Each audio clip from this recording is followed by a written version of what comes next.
La herencia sefardí es un tema que vamos a abordar en el transcurso de esta entrevista cuando hay nuevas circunstancias que se presentan en el país en este ámbito para investigar aquello que durante siglos ha estado vigente en el sur del Ecuador y particularmente en la provincia de Loja.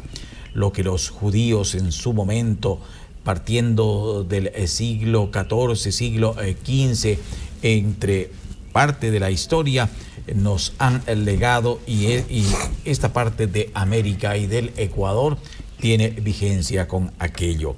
Es importante mencionarlos que un centro cultural para la historia sefardí se ha conformado en el Ecuador con el tema que apoya lo que serían los estudios vinculados a esa herencia sefardí. Para aquello nos acompaña en vivo Gabriel Egualán Maldonado, magíster, quien es docente y presidente de este centro cultural. Vamos a interiorizarnos brevemente en el tema. ¿Por qué tenemos que hablar ahora, 2024, de una herencia sefardí? Esto, historiadores que en el país han existido, eruditos, el doctor Félix Paladines, el doctor Ordóñez, Chiriboga, en fin, han sido parte de los que han puesto en palestra aquello. ¿Por qué tenemos que continuar conociendo algo que para muchos sucedió ya hace muchísimos siglos, o al menos los orígenes parten de hace muchísimos siglos? Muchas gracias, doctor Ramiro. Bueno, gracias también a Ecotel y a su hermosa audiencia. En sí, los investigadores que usted acaba de mencionar hicieron un análisis, una investigación, nos han dado las pautas para poder comenzar con este proyecto del Centro Cultural, y la idea es recabar más información, impulsar esto, dar a conocer a la sociedad este tema muy interesante. No solamente no nos queremos quedar solamente con los que nos relata el doctor Félix Paladines, ni tampoco el doctor Ricardo Ordóñez Chiriboga, ni Yaron Avitov en sus documentales. Queremos llegar más allá, queremos llegar a los orígenes, a los lugares donde están los pueblos pequeños que todavía tienen tradiciones sefardíes, tienen costumbres. Queremos, además de eso, promover. ¿Y existen en Loja, sí, en claro, el sur? Sí existen. Sí existen. Tenemos una lista de unos 20 pueblitos más o menos que están, tienen esta afinidad con el ser descendiente de criptojudíos, porque no son judíos. ¿Qué es criptojudíos? Personas que se convirtieron al catolicismo en España por el tema de la Inquisición. Estamos hablando de 1492. Antes de 1492, ¿no? Por ahí. Porque la Inquisición no solamente se da ese año, hay años anteriores donde ya se promulgan edictos de expulsión. Y estas personas que eran judíos observantes, lo que hacen es aparentemente convertirse al catolicismo, pero de manera escondida seguían practicando el judaísmo, esos criptojudíos que vivían escondidos. Y ellos llegaron a América y a esta parte del país, ¿cómo?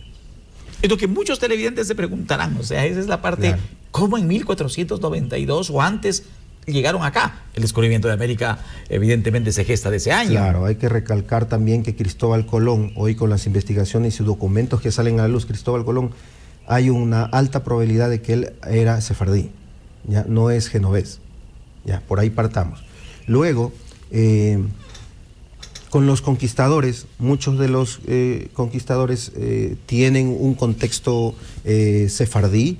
Sí, los que llegaron en el descubrimiento de América, claro. No solamente los primeros que llegaron con Colón, con las 3 carabelas, sino posteriormente muchísimo más. Sebastián de Benalcázar, por ejemplo, Juan Salinas de Loyola, el que está por acá también conquistando y ubicando a la ciudad de Loja para organizarla como un asentamiento español.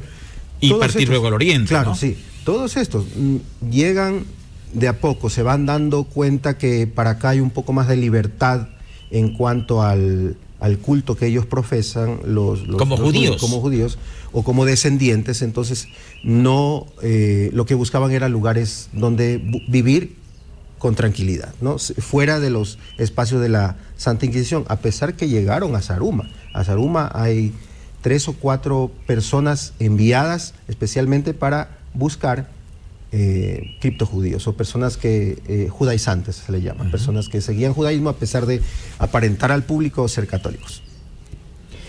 El momento en que usted habla, por ejemplo, de pueblitos, de la cantidad que existe, ¿cuáles son, por ejemplo, de lo que podemos conocer donde costumbres sefardíes, judías todavía se mantienen? De los más relevantes podemos decir San Vicente del Río, que es en Catacocha. En el Cantón Paltas. Sí. Piedra Blanca, en un lugar de Piñas. Salvias, Malvas, en un lugar de Zaruma. Tenemos, hay un pueblito llamado Yaguachi, también de Chaguarpamba para abajo. Estos pueblos se mantuvieron, San Roque también en Piñas. Estos pueblos se mantuvieron aglomerados entre sí, se casaban entre primos, mantenían este tema de ubicarse en el mismo linaje. Por eso hasta ahora en estos pueblitos hay gente blanca, gata, ojitos claros, que muchas veces dicen... Pero no era común. No era común, claro. En el mestizaje que ya existía en el sur del Ecuador. Pero se mantuvieron estos pueblos ahí herméticos hasta que pues vinieron las investigaciones y se da por eso. Se conoce que es por eso. Para aquello han pasado, desde que llegó la primera embarcación, 510 años, más o menos, desde 1400, 512 años exactamente de aquello. ¿Cuántas generaciones serán? A lo mejor 10, 12, 15. ¿Y esas costumbres en qué se basan para decir que se mantienen las mismas? Déjame comentarte que son de 16 a 18 generaciones las que hay que retroceder para llegar a 1492, ¿ya? A la generación número 18 hacia atrás, ahí llegamos a 1492. Pero aquí a Loja específicamente llegan cuando se funda Loja, que es en 1545, 1548. Y ya casi son 50 años después de lo que llega Colón al descubrir América. Entonces, hay que tener en cuenta que sí hay un lapso bien grande de tiempo, ¿no? Hasta que llegan por acá los españoles y con ellos los criptojudíos o los sefardíes descendientes de judíos. Ya, en cuanto a las tradiciones, ya para ir enfocándonos especialmente a este pueblo, ¿qué nos dejan de herencia esta comunidad, este pueblo? Nos deja de herencia las palabras judeoespañolas o ladino llamado, ¿no? Expresiones específicas que hay acá en Loja. Como por ejemplo aguaitar, pichir, la palabra, por ejemplo, decimos apiarse, por ejemplo, apiarse de la mula, antiguamente decían. Es decir, no son lojanismos. No son lojanismos. Son que llegaron conjuntamente con los judíos. Incluso la palabra aiga está en el diccionario de ladino, aiga. Y nosotros, claro, ya lo corregimos, decimos es haya, pero aiga es correcto en ladino. ¿Ya? Y bueno, hay un sinnúmero de frases. Claro, el apiarse a lo mejor no lo conocen. No lo conocen aquí en la ciudad. Claro, o en otras localidades que no se aloja. El aguaitar. El aguaitar, sí. O cainar. Mira que mi abuelita me decía, ¿qué tal cainates? Y comparando cainar, esta palabra cainar, hoy actualmente las personas... O sea, esto no tiene nada que ver con el quichua. Muchas veces se confunde y te dice chazo o eres nada que ver. Sí, son orígenes sefardíes. Sí, son palabras sefardíes. Son palabras de origen sefardí, en ladino. Es un judío español antiguo, digamos, un español antiguo. Esa es una, que es evidenciado. Otra, las costumbres, las tradiciones, las creencias. Por ejemplo, la sábila en la puerta de la casa, el herraje en la puerta de la casa de nuestros abuelitos, el ajo, el uso del ajo, el creer en el... Eso hay en muchas viviendas, aún en el sur de España. Aún todavía hay. Claro. La manilla roja para el mal de ojo, todo eso es creencia traída por los españoles sefardíes, por los judíos, descendientes de judíos que creen sefardíes. Entonces, mira, eso es otro dato que se puede contrarrestar, se puede verificar. De ahí, por ejemplo, podemos involucrarnos también en el tema de la gastronomía, los dulces de Loja, los bocadillos. En España se hacía mucho este tipo de dulcerías. Claro, pero vamos a hablar de España del sur, donde llegaron muchísimos judíos sefardíes a esa parte. No españoles, hay que aclarar. Exactamente, sí. Ya. Las creencias, los rituales que tenían en sus siempre venerar o tener un rinconcito para venerar después ya un santo. Claro, antes solamente era una velita, una espelma pegada por ahí en una esquina, pero después con el tiempo fueron pasando y ya fueron adaptando la religión tradicional con un santito. Pero en los hogares antiguos podríamos darnos cuenta que siempre había un altar por ahí donde se le prendía una velita a un santo. Ya. El barrer hacia adentro, el amortajar a los muertos, eso. El tema de la gastronomía, por ejemplo? La endogamia, por ejemplo, antes de continuar con los platos, la endogamia, el casarse entre primos, buscar siempre, el afinarse siempre con los mismos familiares, ¿ya? Y de ahí que también, por un lado, ha venido esta investigación que se llama un problema genético del síndrome de Larón, que justamente se da en el sur del Ecuador. Es uno de los lugares donde en el mundo más hay personas con síndrome de Larón, ¿ya? Y en la provincia. Y en la provincia, exactamente, ya. Y en cuanto a los platos, por ejemplo, el maní,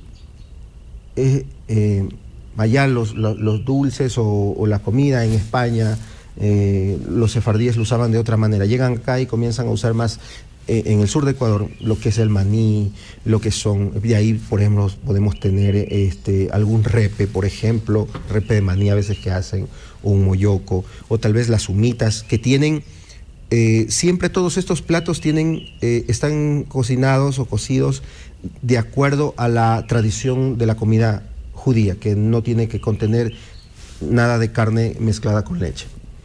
Entonces las humitas, el repe, tenemos el pepián de maní, o el chivo al hueco, por ejemplo. Ese es un plato muy, muy sefardí, el chivo al hueco. Aquí en el Ecuador casi nadie, en ninguna provincia lo preparan como lo preparan acá en el sur. Sí, ajá. Entonces, platos donde solamente se cocinaba, ollitas de barro donde solo se cocinaba elementos que no tenían que contener leche, y en otros cosas que contenían leche, por ejemplo. Pero eso queremos evidenciar, buscar, para llegar ya a más profundo, ¿no? Estos son relatos que se dan de otros investigadores, no los he podido comprobar yo, pero la idea del centro cultural es ir más allá. ¿Dónde va a funcionar ese centro cultural sefardí? Ahora estamos de manera provisional funcionando en Eduardo Palacios y Alfredo Aguirre.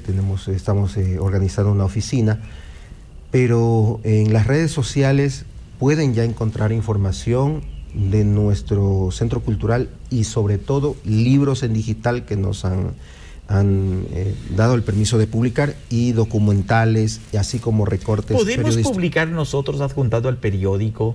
Claro, sí. ¿Eremción? ¿Podría usted ser tan gentil para darnos esos libros y poder difundirlos? Sí, claro que perfecto. Sí. Entonces sí. Lo vamos a coordinar en interno. Ya. Y bueno, esto. Además, queremos que la sociedad, la comunidad lojana, sepa de esta historia que muchas veces no se conoce.